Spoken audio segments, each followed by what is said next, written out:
Hello, welcome to Loremaster's Lair. I'm your Loremaster, here today closing in on the end of the year. With only the yearly Loremaster's libraries to end off the year, this will be our last Pathfinder topic. And it is on the Pathfinders.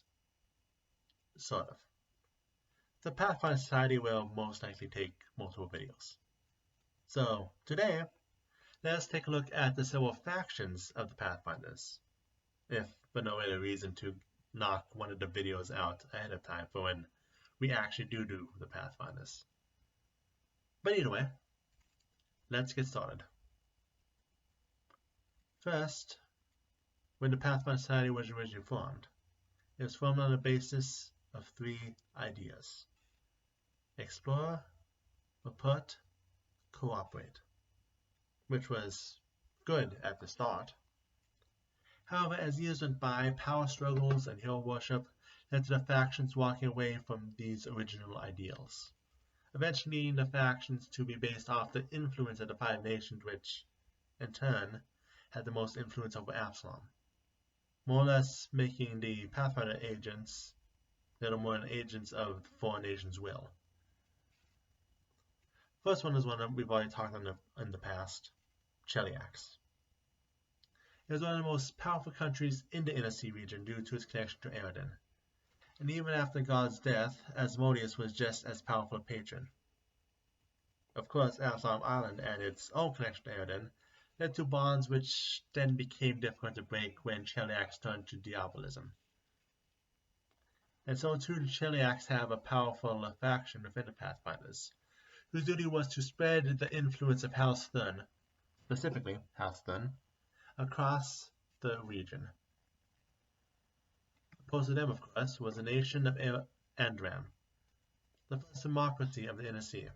They worked to spread their ideals across the region, which included the fight against tyrants. By the way, I'm going to say region a lot this video. You know why. But that is a battle for both the battleground and for the meeting room. It is the Pathfinder's way to slowly spread the ideals is politically clever. Even more so when those Pathfinders in turn can be used as disposable pawns for the cause. Of course, a third nation created an enemy for them both in their own way: Taldor. One of the oldest empires in the region, the power of the nation had degraded much with the rise of Cheliax. However, during the Chelish Civil War, Taldor found a vacuum it could take advantage of. Already with deep rural connections to the city-state, it is nothing for them to influence Absalom, and with it the Pathfinder Society, and work to push Andaman and Cheliax and their Pathfinder puppets to get in each other's way. Of course, the Chelish-Andaman rivalry is not the only one which was there to manipulate. Another axis is made starting with Qadira. All Qadira wants to do is dominate the trade in the region. And with Absalom being one of the biggest markets, of course they look to keep some level of control here. And with the Pathfinder as well, they have the perfect people to find both markets to add to trade routes, as well as to use to find rarities which can be sold for a nice price. What better puppets are there? And their longtime rivals are Osirian, who still holds grudges from the Chelish occupation of their country. Kelish. I think I said Chelish. Sorry. Now returning to power after so many centuries, Osirian found itself still the one on the back leg, even if they were able to play on a level playing ground with the others. But the nation with a connection to the past found opportunities with the Pathfinders. The opportunity to reclaim lost relics of their own or other empires, and use them to slowly regain their lost power. That is where we start out a few decades past, with these five factions fighting for their own agendas. However, Since then, more powers have come into play, and just as fastly walked away. One I have mentioned before, and will probably be mentioning in a few weeks, well, a half a year from now. Now, you know what I mean. Is the Lantern Lodge, an organization from Goko which sought petition from the Pathfinders to assist them in helping their home continent.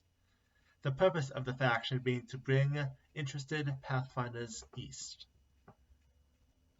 Similarly, another outside of Absalom's near neighbors, the Silver Crusade was made by those who saw the war at the World Wound, the permanent vigil of Last Wall, and concluded that they should do something. The Pathfinders are generally more neutral, but the Crusade works to do good, modeling themselves after the Silver Dragon. And as the infighting between the different nations grew, those who held the society and their leaders above all else pushed back, forming their own faction to work for the society's betterment and quell the infighting.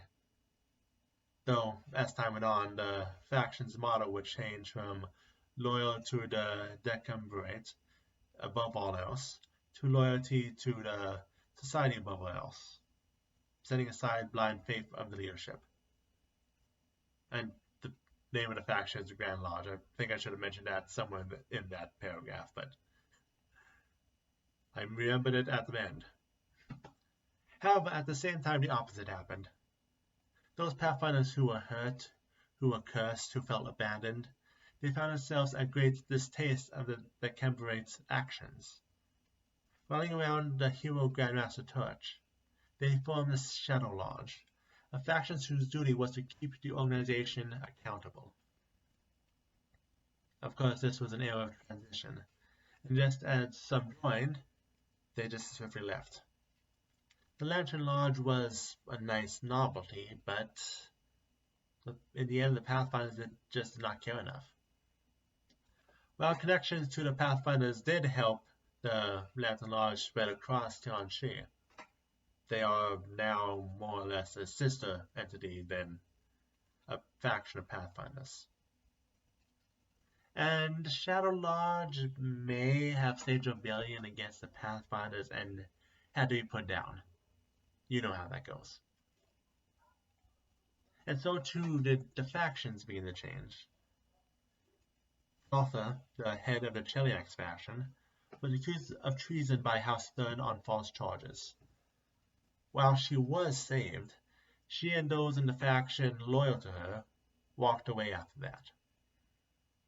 With her maneuvering, she managed to convince the leaders of the Pathfinders to entrust dangerous artifacts to her allies and her, and proved their skills and loyalty by example, which led to the faction known as the Dark Archives flourishing.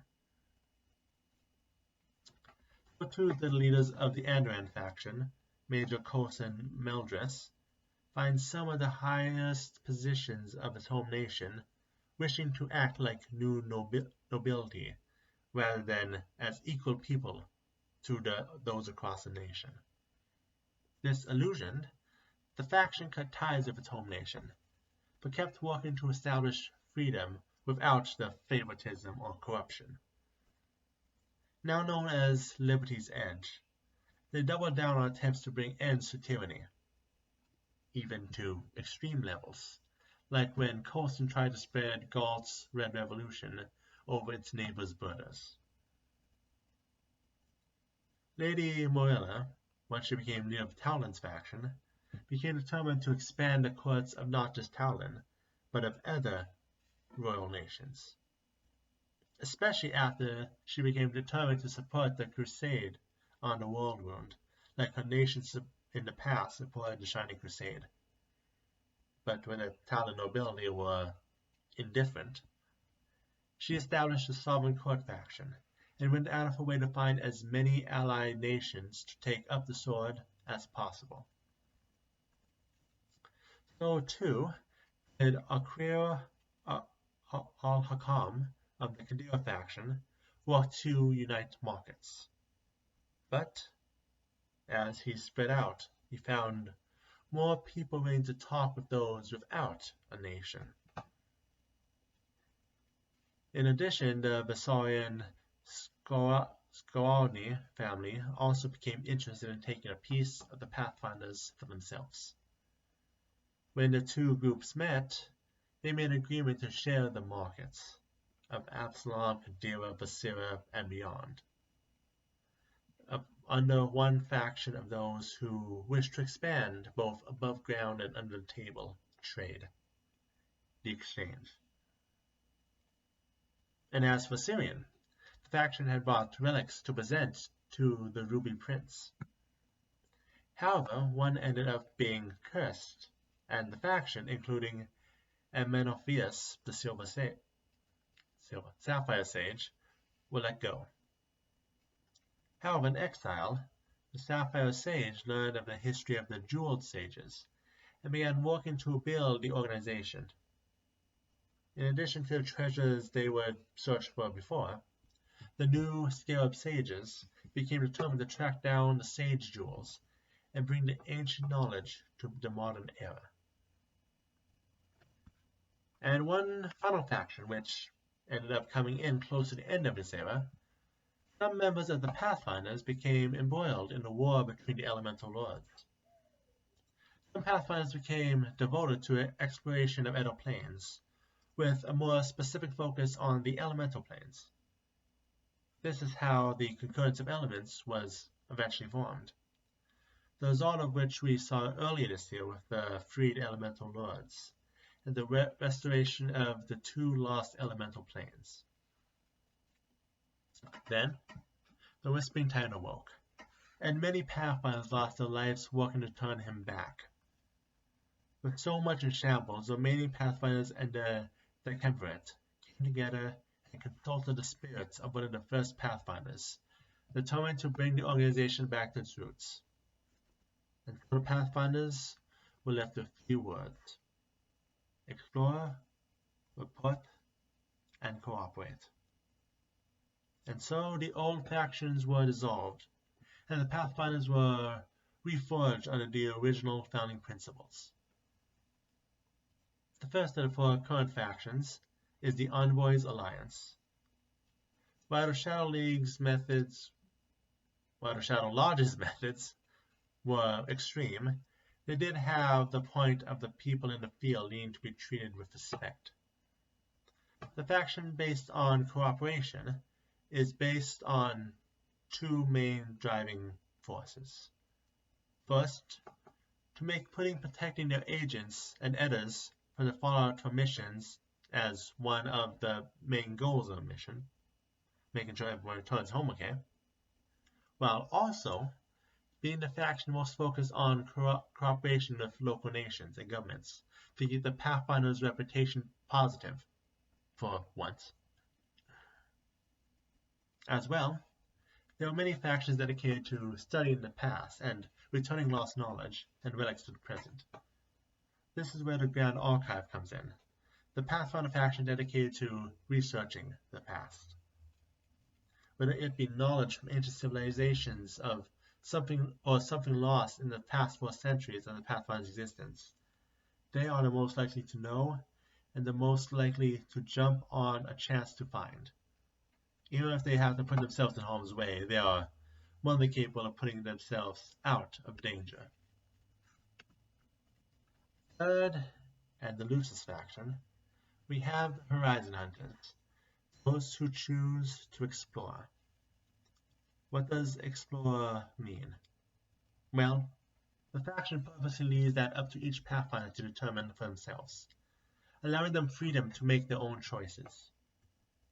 Regardless, it is a faction driven by personal accomplishments, and every member fights to have their accomplishments recorded for all times. This is also the faction most likely to send agents into the wilderness or beyond the Inner Sea region. Finally, we have the factions which is the opposite of the principles of the Pathfinder were built on. Protect, contain, destroy. The Vigilant Seal is a branch organization which looks at all the adventuring the organization does, all the artifacts they deal with, and realize how many catastrophes the organization almost unleashed, and how many they have. The Vigilance Seal makes it their duty to eliminate danger, if it means keeping something from being explored, if it means destroying one artifact or piece of knowledge. So be it. Outside of these four, there are two more minor factions which have been given official status. First is the Radiant Oath, the successor to the Silver Crusade. While doing good is not one of the founding principles of the Pathfinders, this group still does what it can to make the world better. The other is the Verdant Wheel, which focuses on nature, being filled with rangers and druids, and other nature-related occupations that aren't classes. They explore the earth, exploring the cycles of nature and other natural phenomenon, bringing aid to plants and animals alike, and keeping those who would ruin any from doing any harm. And on our last call for the day, we have two more which were petitioned to be factions. First, the Perfection Seekers take inspiration from the House of Perfection and spend most of their time working to be their best selves through training and meditation. And another group of Pathfinders, one we don't have a name for, has a focus of solving the never-ending string of problems suffering the close Pathfinder ally, the Balkros Museum, and make it their duty to focus on such. And that brings us to the end of today's episode. For those of you now ready for a long video on the Pathfinders, that is still going to be a fair distance down the road. I have better priorities going forward, especially with the multi-month project I have brewing for early next year. But we still have this year to go through. Next time we will have many topics to prepare us for the coming year. See you then.